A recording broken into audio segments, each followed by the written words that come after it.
You've probably seen those smooth charts in finance videos, the ones where money starts small, stays flat for a while, and then suddenly shoots up like a rocket over time. The message always sounds simple.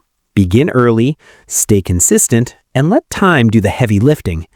But there's a question almost nobody talks about. If this growth is so powerful, then why do so many people invest for years and still feel like nothing has really changed? The answer isn't lack of discipline. It isn't bad choices. It's something much deeper. Growth like that doesn't work the same for everyone.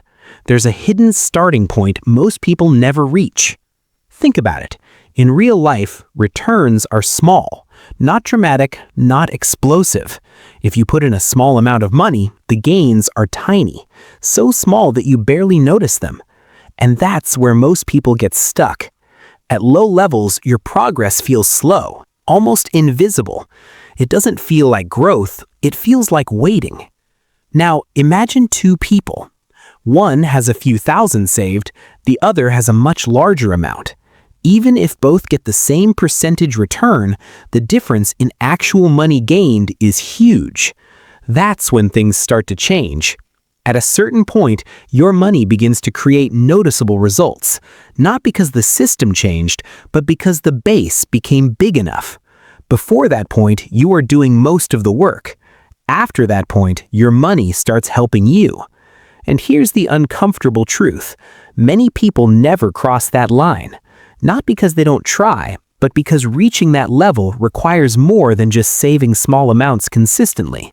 It requires building enough momentum first. This is why early progress can feel frustrating. You might save regularly, invest carefully, and still see very little change. It can make you feel like you're doing something wrong. But you're not. You're just in the phase where effort matters more than results. So what actually helps? First, focus on increasing what you earn. At the early stage, higher income makes a bigger difference than small savings tricks. Second, protect what you build. One setback can wipe out months or years of effort. And third, measure progress differently. Don't expect dramatic growth early on. Instead, track how much you're building over time. Think of it like preparing for takeoff. A plane doesn't rise the moment it starts moving. It needs distance, speed, and buildup. But once it lifts, everything changes.